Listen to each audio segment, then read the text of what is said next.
Hello, good afternoon, everyone.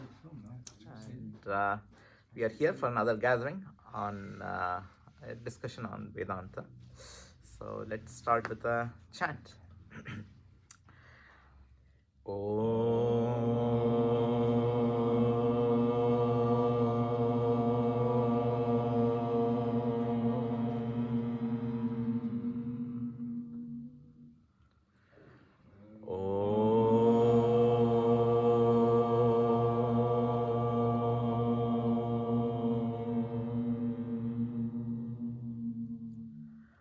Asato ma sadgamaya tamaso ma jyotirgamaya mrityorma amritam gamaya. Om Shanti Shanti Shanti.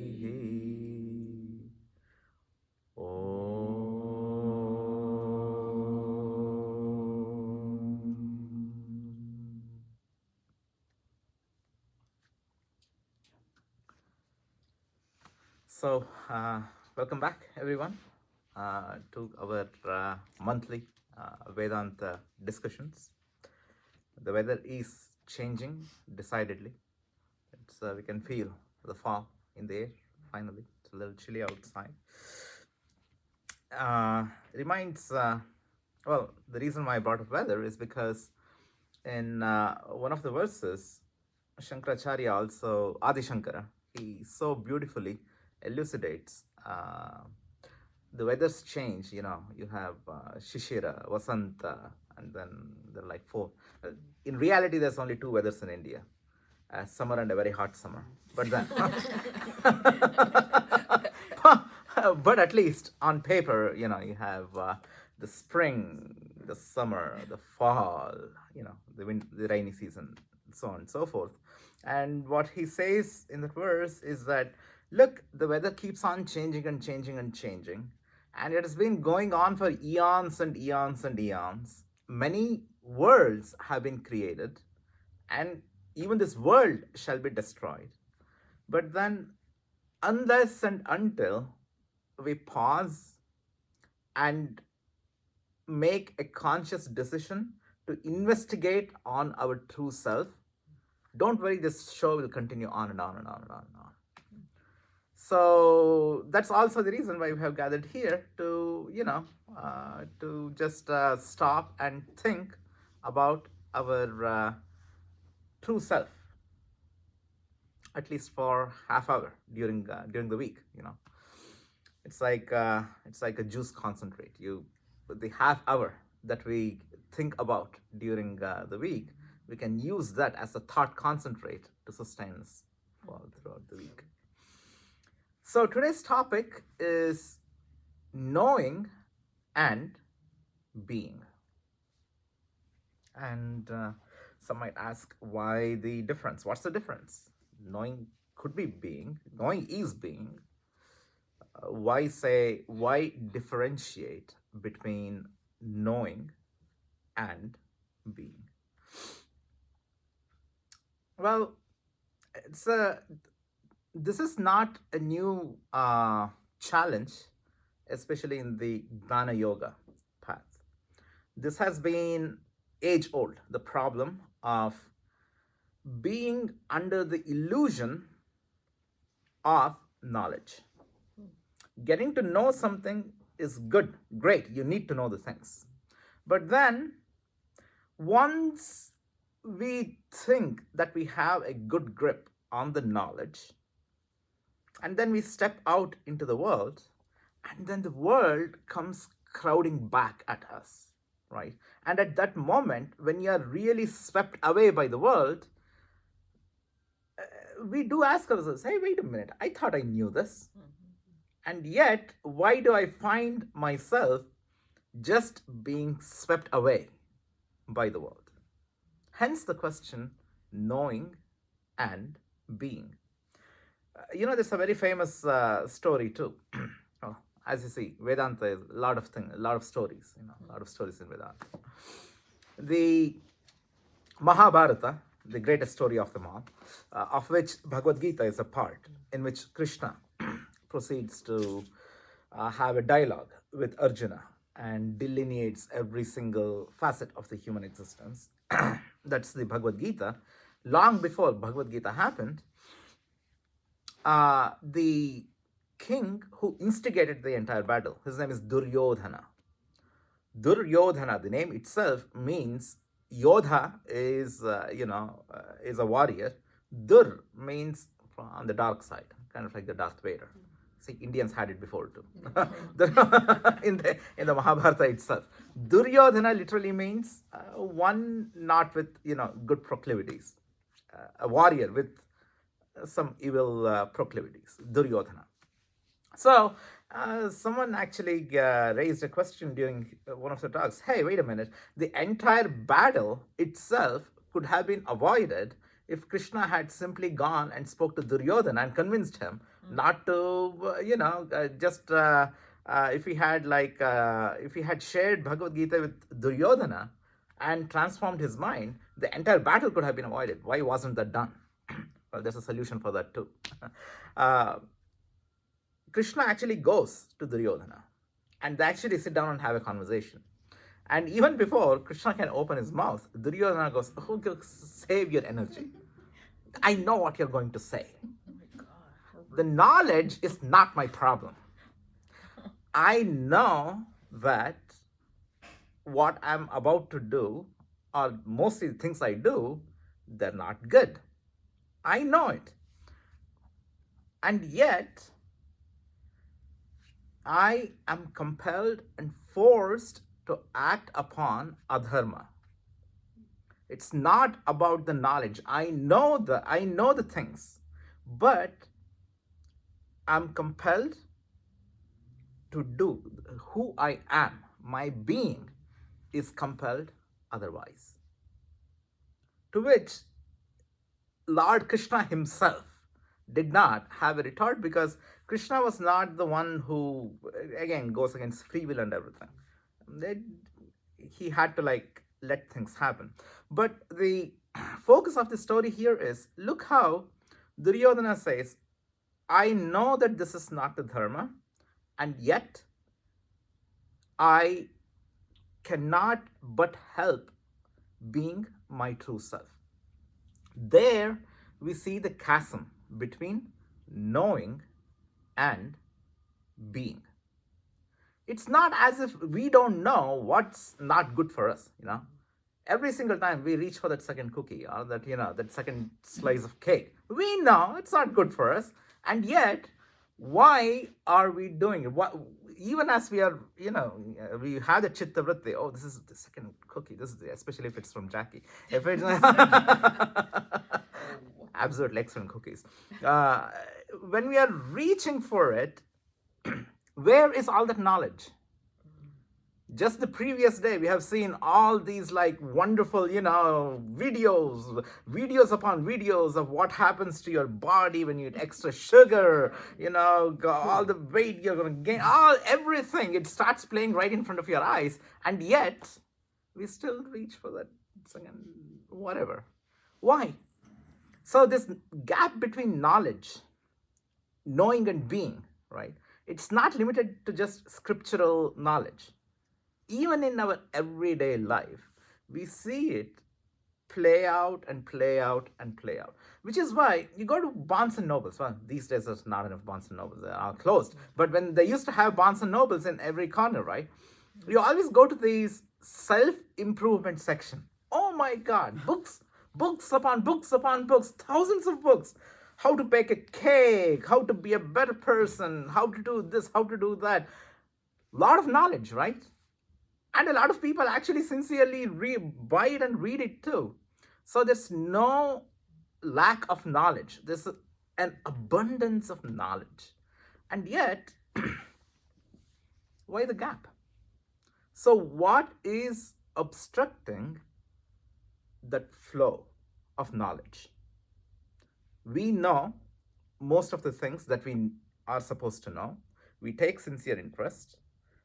We even do all the yoga, all of it, the karma yoga, the raja yoga, the Vedanta, all of it, great.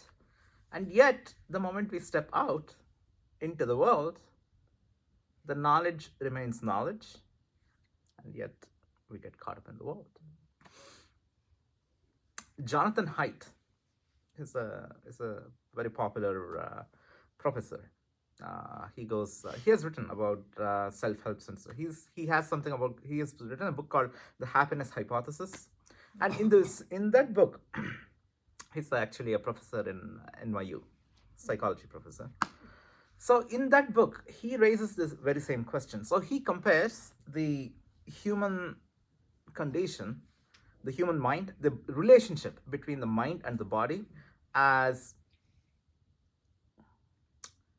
a mahout. I don't know if you have heard of mahout. An elephant trainer is usually called a mahout. The guy who operates an elephant, who sits on the elephant and guides the elephant along. So the mind is like the person sitting on an elephant. The body is the elephant. Now, the mahout, is trying to desperately guide the body. Okay, go here, don't go there. But if that elephant decides to randomly start eating bananas out of a shop, and the mahout is doing everything he can, what's he? He's completely powerless. Because, hey, it's an elephant. Can crush him in a second, So, in the same way, the human intellect. In the 5 koshas, we have been talking about the Annamaya kosha, Pranamaya kosha, Manomaya kosha, Vijnanamaya kosha, and the Anandamaya kosha, right? The intellect, which is the combination of the Manomaya, the mind and the intellect.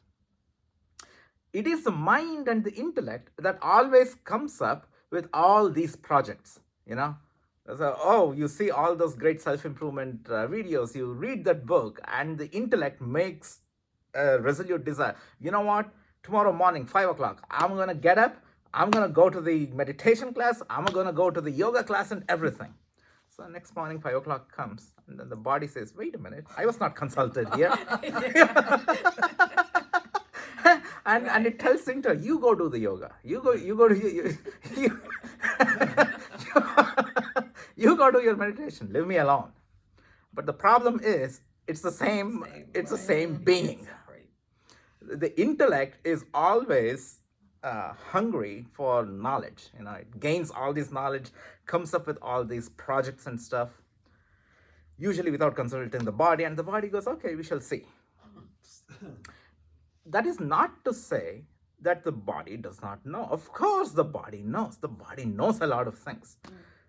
If we think about it, right? Think about all the autonomous actions of the body. It's keeping track of the heart rate. It's keeping track of the blood flow. It's keeping track of so many different all these chemicals going through the body. Believe me, all of that should be left for the automatic functions. If the intellect should ever get even 1% of any of those responsibilities, we'll be dead.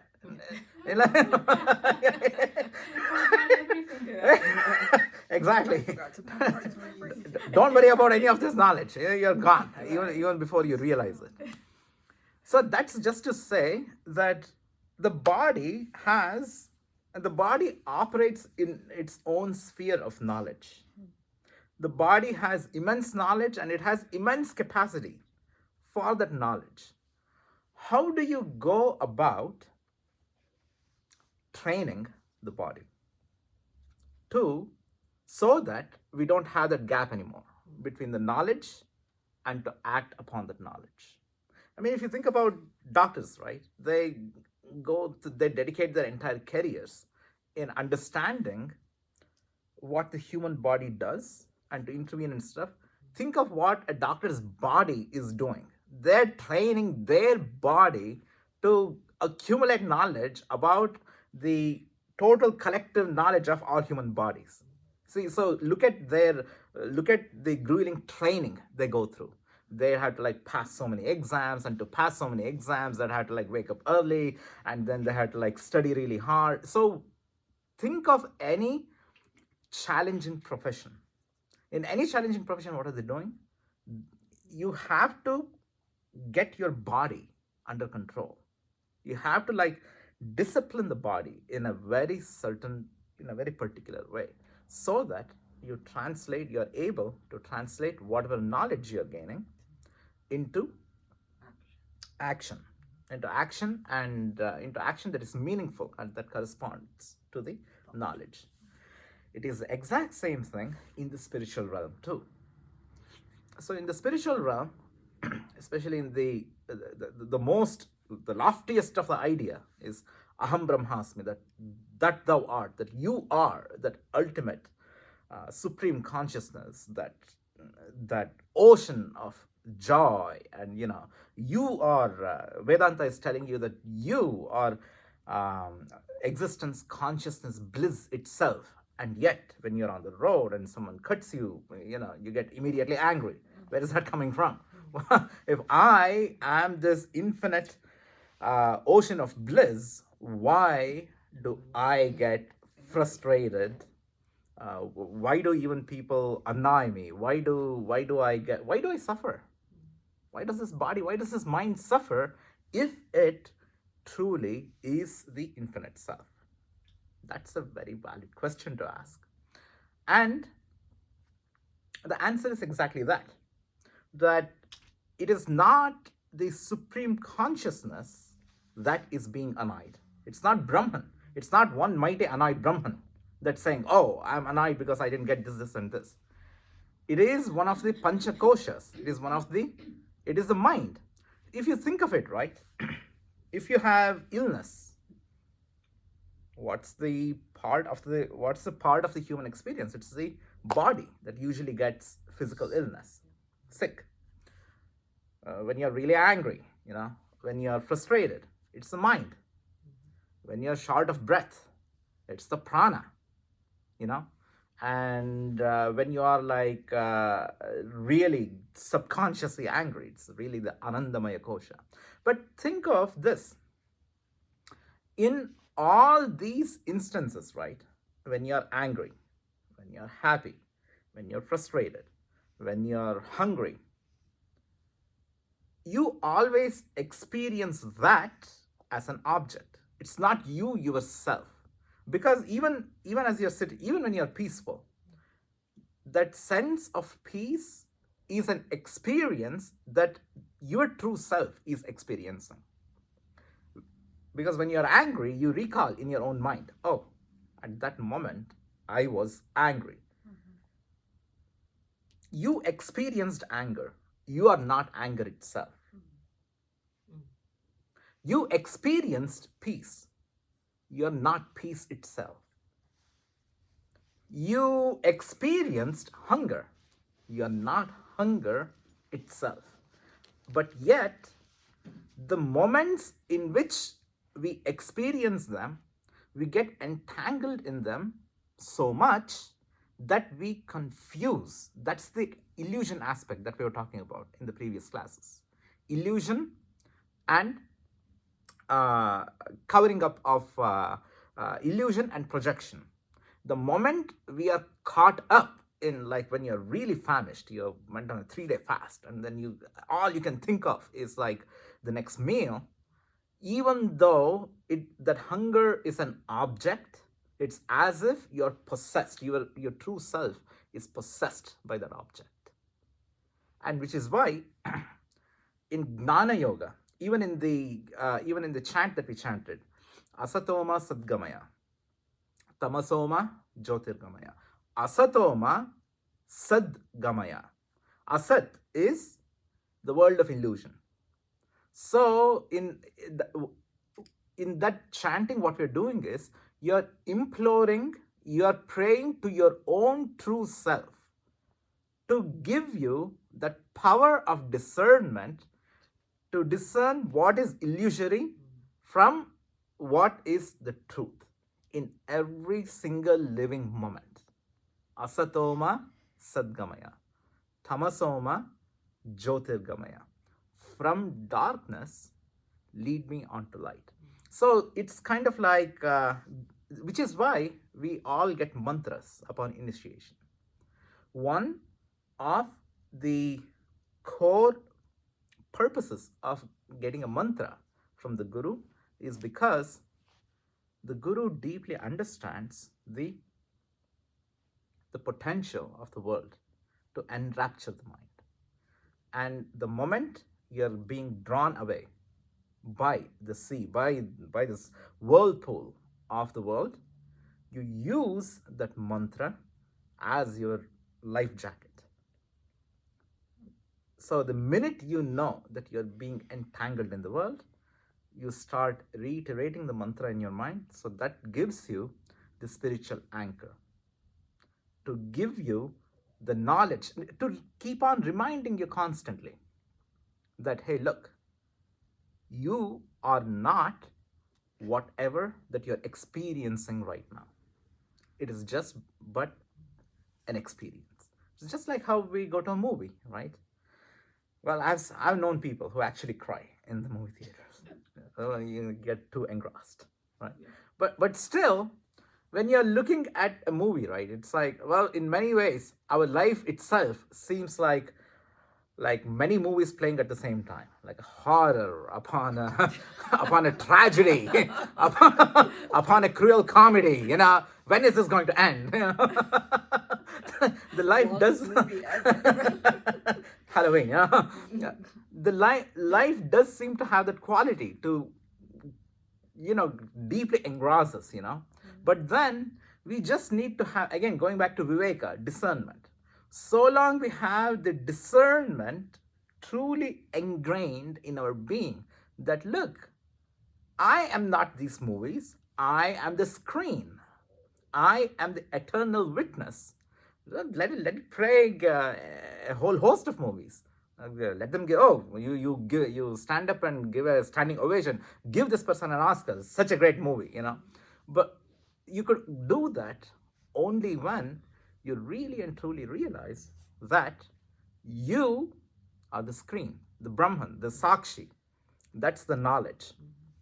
Now, the action part would be really be in a situation to really be in an equanimous and how to put it, to be in a true state of witnessing no matter what's happening in quote unquote real life, to be able to simultaneously process everything that's going on and be in that assured state of mind that whatever is happening is not happening to you, the real consciousness, but only the five koshas, the illusion of the world.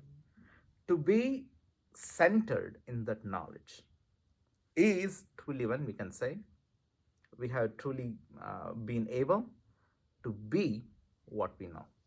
Now, just before closing, another story that came to my mind, since we were talking about self-help and all that. So there was this one really famous psychic. He was also a psychologist and knew quite a bit about human behavior.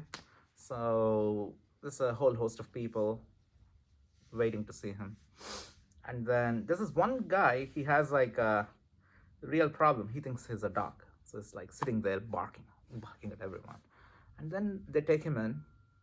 And then he comes out, standing straight. He's like on all fours before he went in. But he's like, it's like standing straight. And then someone asks, oh, he's really cured. And then someone else says, no. He still thinks he's a dog. He just taught him how to beg. So until then, he was just sitting and barking. Now, why I say that is because the many self-improvement techniques that we tell ourselves is very akin to that. In that, it's just another, we are teaching ourselves maybe a better trick to deal with the world out there. But the truth is, none of it is the actual you. The actual you, the existence, consciousness, bliss, Brahman, is from where all of this actually originates. And that's the purpose of the mantra. Like, that's why you keep on going back to the mantra, that you repeat yourself, so that you'll be able to get to a point of truly be able to say, I am that what I know. So that's our today's discussion on knowing and being, and we shall end with a chant, Om chant. Om